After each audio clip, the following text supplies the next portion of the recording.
station to station, a timer, and they'll be announced to you. So every 5 minutes you switch over, and then you go through the OSCE exam.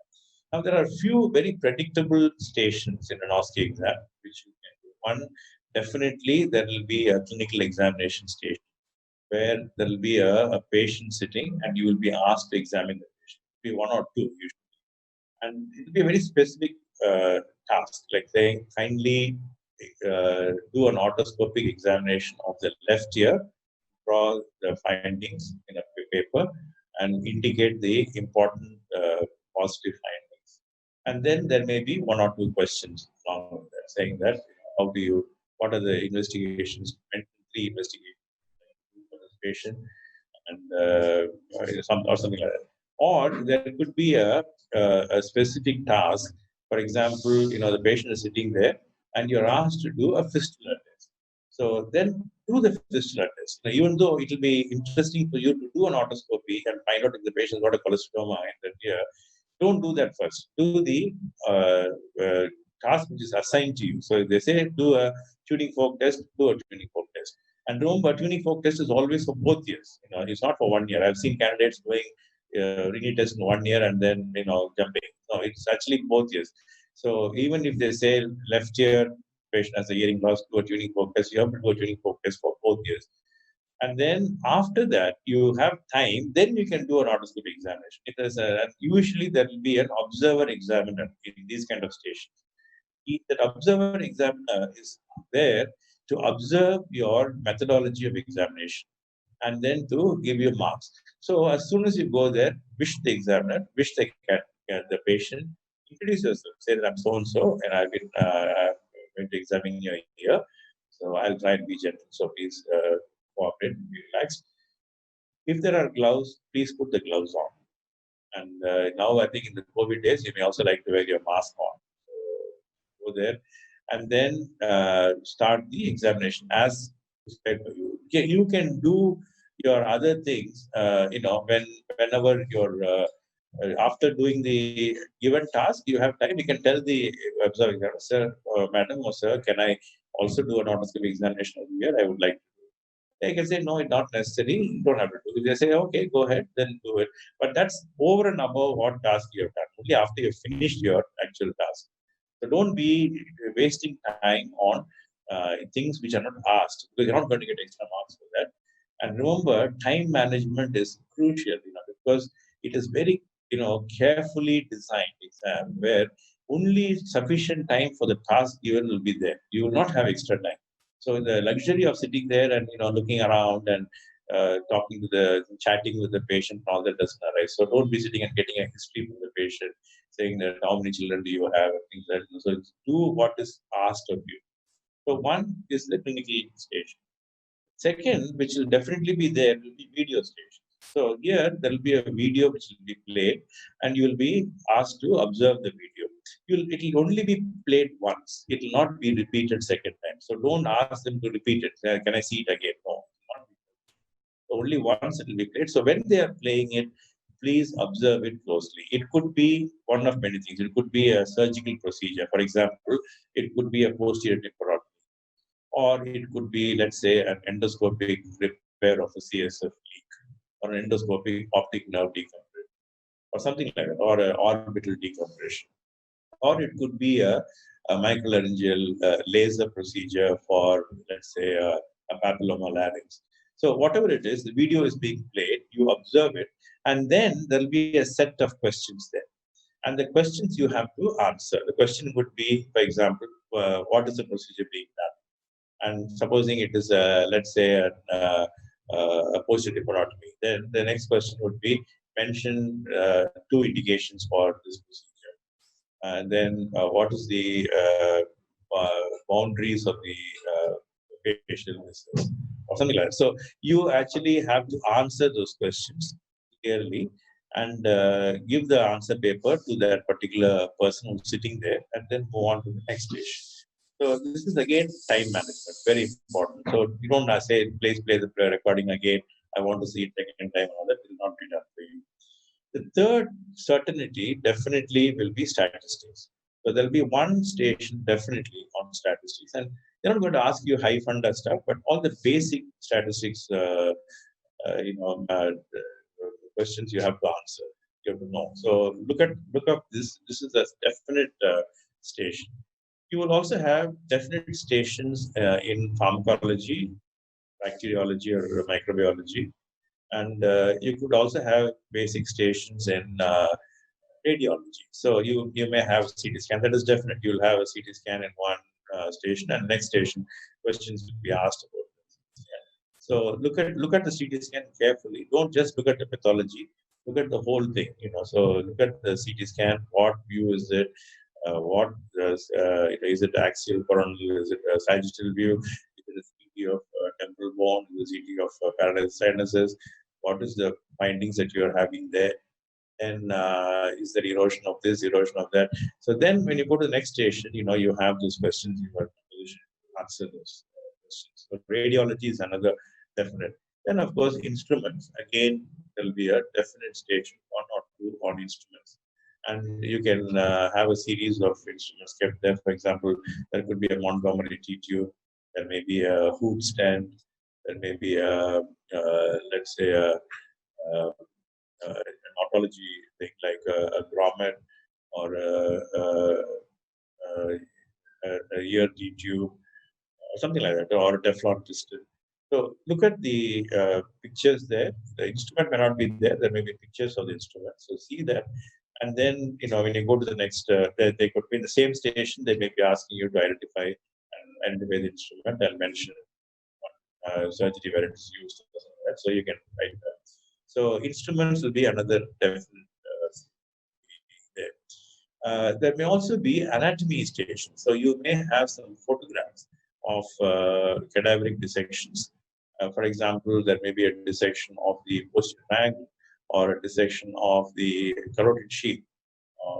And they may be asked to identify structures like for example, hypoglossal nerve or vagus or spinal axillary nerve or jugular vein, common facial vein. So look at these atlases. Meckman Hutchins had a very good atlas. Please go through it page by page, identify all the structures.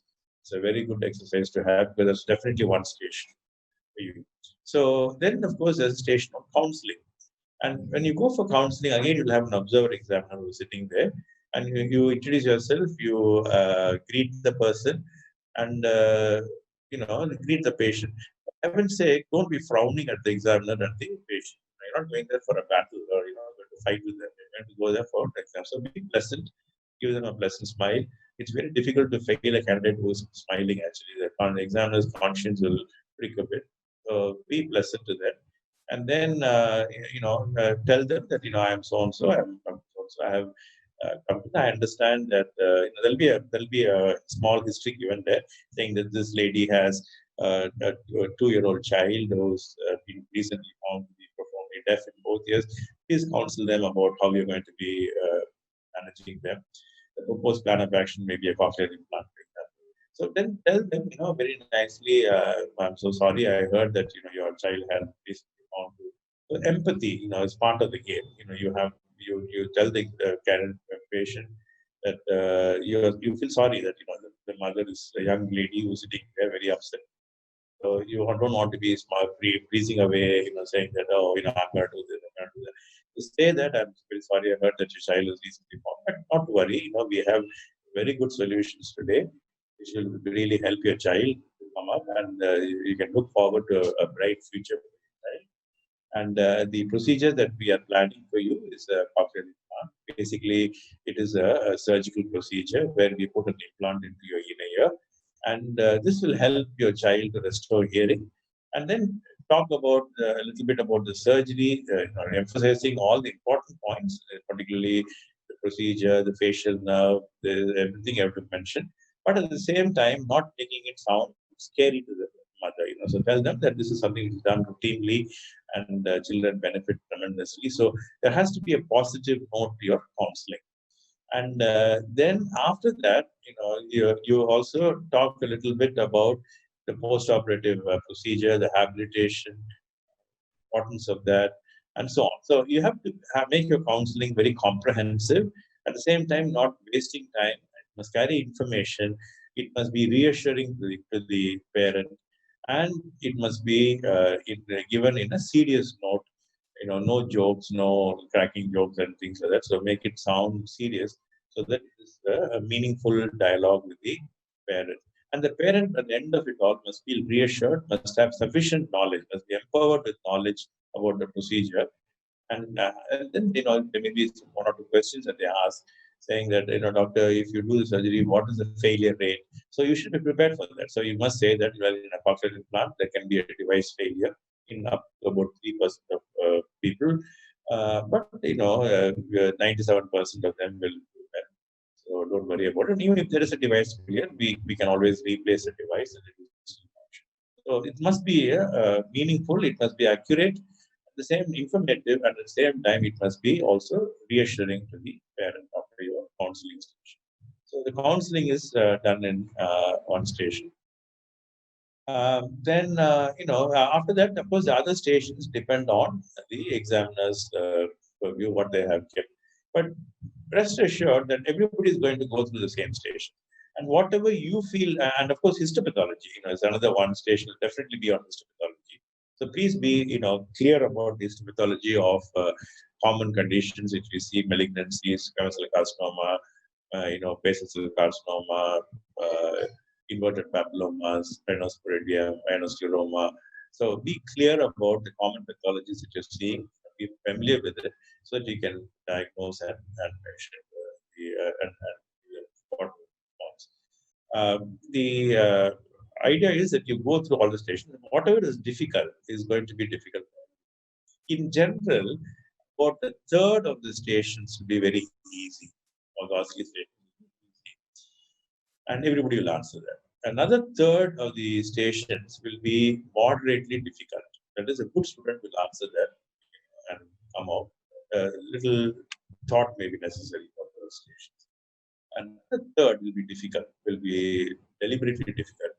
And these are the stations which actually test the best candidates. And they are designed to make sure that the best candidate is rewarded for the of the effort of the examination. As a rule of thumb, you can divide the stations into three categories. One is must know category. Knowledge has to be definitely there. Must know. Supposing I say facial nerve, must know. You cannot say I don't know about facial nerve and gain it. Second, of course, is good to know. Where it will be nice if the candidate knows that. For example, it could be the classification of, let's say, glomus jugularly, and what are the methods of, what are the fish skull base type A. So that's a little more intricate, but you would expect to know. A good candidate will know that. And the third would be the, excellent. And those are the things where, you really don't expect the candidate to know that offhand. But, maybe they've read about it somewhere. So let's say the classification of the surgical difficulties in auditory brainstem, or something like that, which is really offbeat. We don't expect the candidate to know that. But if the candidate has come across that and read it and knows, then definitely that candidate gets more marks, gets rewarded for that. So basically, you can divide this into must know, good to know, and excellent to know. Must know category of stations will always carry negative marks. The good to know categories, some of them may carry negative marks. Some of the questions. The excellent to know will not have negative marks. So there you can take a guess. You can take a wild guess. But the other two don't take a guess, because you could be actually losing marks in the process of guessing. So unless you know for sure, don't guess. So when you look at the question, you should be able to grade the difficulty of the question yourself. Is it a must-know category, or is it a good-to-know category, or is it an excellent-to-know category?